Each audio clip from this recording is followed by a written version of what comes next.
ಇವತ್ತಿನ ವ್ಲಾಗಲ್ಲಿ ನಾವು ನೋಡ್ತಾ ಇರೋದು ಸೆಹಲಿಯೋಂ ಕಿ ಬಾಡಿ.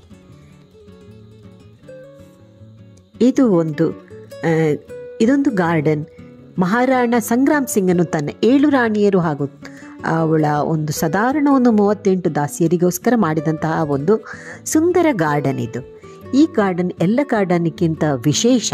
ಯಾಕಂತ ಹೇಳಿದರೆ ಇಲ್ಲಿ ವರ್ಷದ 365 ದಿವಸವೂ ಕೂಡ ನಿಮಗೆ ಮಳೆ ನೋಡಬಹುದು.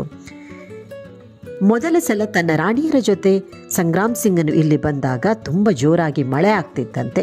ಅದನ್ನು ನೋಡಿದ ಅವನ ರಾಣಿಯರು ಇಲ್ಲಿ ನಮಗೆ ವರ್ಷದ 365 ದಿವಸವೂ ಇದೇ ಥರದ ವಾತಾವರಣ ಇರುವಂತಹ ಒಂದು ಗಾರ್ಡನ್ ಆಗಬೇಕು ಹೇಳಿದ್ದಕ್ಕೆ ಈ ಥರ ಮಾಡಿತ್ತು.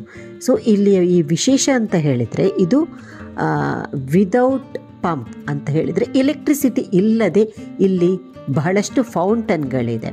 ಸೊ ಯಾವುದೇ ಫೌಂಟೇನ್ಗಳಿಗೆ ಎಲೆಕ್ಟ್ರಿಸಿಟಿ ಇಲ್ಲದೆಯೂ ಸುಂದರ ಫೌಂಟೇನ್ ಹೇಗಿದೆ ಅಂತ ಹೇಳೋದನ್ನು ನಾವು ನೋಡೋಣ. ಈಗ ನಮಗೆ ಫಸ್ಟ್ ಸಿಗೋದು ವೆಲ್ಕಮ್ ಫೌಂಟನ್. ಸೊ ಇದು ನಮ್ಮನ್ನು ವೆಲ್ಕಮ್ ಮಾಡುತ್ತೆ. ಇಲ್ಲಿ ನೋಡಿ, ಇದು ಫುಲ್ ಸಣ್ಣ ಸಣ್ಣ ಫೌಂಟನ್ಗಳನ್ನು ನೋಡ್ಬೋದು. ಇಲ್ಲಿಯ ಫೌಂಟನ್ದು ವಿಶೇಷ ಏನು ಅಂತ ಹೇಳಿದರೆ ಇದಕ್ಕೆ ಕಂಪ್ಲೀಟ್ಲಿ ಕಾಪರ್ ಪೈಪನ್ನು ಬಳಸಲಾಗಿದೆ. ಫೌಂಟನ್ಗಳು ಕೂಡ ಕಾಪರ್. ಇದನ್ನು ಇಂಗ್ಲೆಂಡಿಂದ ತರಿಸಲಾಗಿತ್ತು. ಇಲ್ಲಿಗೆ ನೀರು ಹೇಗೆ ಬರ್ತದೆ ಅಂತ ನಾವು ನೋಡಿದರೆ ಇದು ಫತೇಸಾಗರ್ ಲೇಕಿಂದ ಬರುತ್ತೆ. ಫತೇಸಾಗರ್ ಲೇಕಿಂದ 80 ಫೀಟ್ ಕೆಳಬದಿಯಲ್ಲಿ ಇದೆ. ಸೊ ಅಲ್ಲಿಂದ ಬರುವ ಆ ಫೋರ್ಸಲ್ಲಿಯೇ ಇಲ್ಲಿಯ ಈ ಫೌಂಟೇನ್ ಹಾರುತ್ತೆ. ಇದುವೇ ವೆಲ್ಕಮ್ ಫೌಂಟೇನ್. ಇಲ್ಲಿ ಎಲ್ಲ ಫೌಂಟೇನ್ಗಳ ಒಂದು ಶೇಪನ್ನು ಹಕ್ಕಿಯ ಬೀಕ್ ಥರ ಮಾಡಿದ್ದಾರೆ. ಸೊ ಇದು ಒಂದೇ ಪ್ರೆಷರಲ್ಲಿ ಒಂದೇ ರೀತಿಯಲ್ಲಿ ಫೌಂಟೇನ್ ಹಾರಲಿಕ್ಕೆ ಇದು ಒಂದು ಕಾರಣ ಆಗುತ್ತೆ.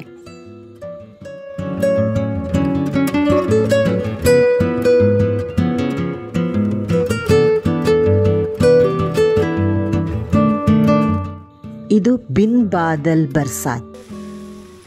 ಇದು ಜೋರು ಮಳೆ ಬರುವಂತಹ ಸೌಂಡ್ ಇಫೆಕ್ಟನ್ನು ನಮಗೆ ಕೊಡುತ್ತೆ. ಇಲ್ಲಿ ಒಂದೊಂದು ಫೌಂಟೇನ್ಗಳು ಕೂಡ ಒಂದೊಂದು ರೀತಿ ಅನಿಸುತ್ತೆ. ಒಂದೊಂದು ಸೆಕ್ಷನ್ ಅಂದರೆ ಒಂದು 5 ಸೆಕ್ಷನ್ ಇದೆ. ಇಲ್ಲಿ 5 ಸೆಕ್ಷನ್ನು ನಿಮಗೆ ಬೇರೆ ಬೇರೆ ರೀತಿಯ ಮಳೆಯ ಸೌಂಡನ್ನು ಕೊಡುತ್ತೆ. ಇದು ಪರ್ಟಿಕ್ಯುಲರ್ ಆಗಿ ರಾಣಿಯರು ಹಾಗೂ ಅವಳ ದಾಸಿಯರೇ ಇರಲಿಕ್ಕಿರುವಂತಹ ಜಾಗ ಇದು.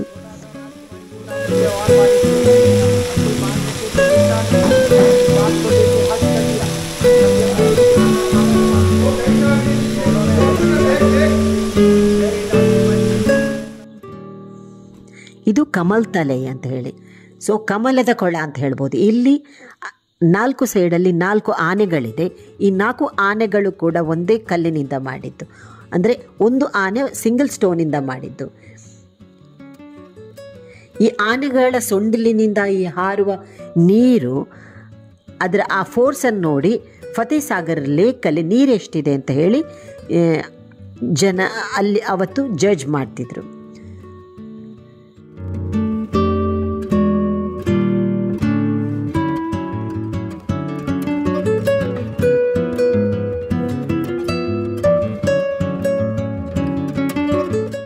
ಇದು ರಾಣಿಯರ ಜೊತೆ ಕೂತ್ಕೊಳ್ಳಿಕ್ಕಿದ್ದಂತಹ ಜಾಗ.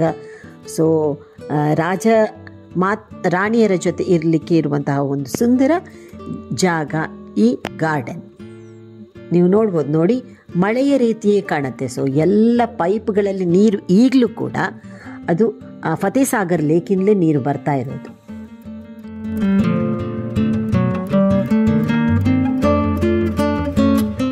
ನೀವು ಅಲ್ಲಿಂದ ಸ್ವಲ್ಪ ಮುಂದೆ ಹೋದರೆ ರಾಸ್ಲೀಲಾ ಮಾಡುವಂತಹ ಒಂದು ಜಾಗ ಸಿಗತ್ತೆ. ಸೊ ಇದು ಮೊದಲು ದಾಸಿಯರೆಲ್ಲ ರಾಸ್ಲೀಲಾ ಕುಣಿತಿದ್ರು. ಅಷ್ಟೊತ್ತಿಗೆ ರಾಣಿಯರು ಅಲ್ಲಿ ಹಿಂದೆ ಕೂತ್ಕೊಳ್ಳಿಕ್ಕೆ ಒಂದು ಜಾಗ ಇದೆ, ಅಲ್ಲಿಂದ ಕೂತ್ಕೊಂಡು ನೋಡ್ತಾ ಇದ್ರು.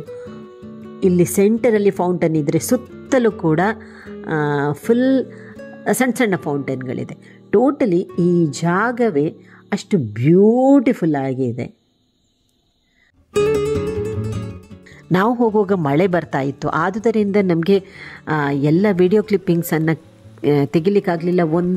ಇನ್ನೊಂದು ಎಂತ ಅಂತ ಹೇಳಿದರೆ, ಆ ನ್ಯಾಚುರಲ್ ಈ ಗಾರ್ಡನ್ನಲ್ಲಿ ಒಂದು ಆ ಮಳೆಯ ಫೀಲ್ ಇರುತ್ತಲ್ಲ, ನಮಗೆ ಸ್ವಲ್ಪ ಕನ್ಫ್ಯೂಸ್ ಆಗುವ ಹಾಗೆ ಆಯಿತು. ಯಾಕಂದರೆ ಹೊರಗಿಂದಲೂ ಮಳೆ ಬರ್ತಾಯಿತ್ತು.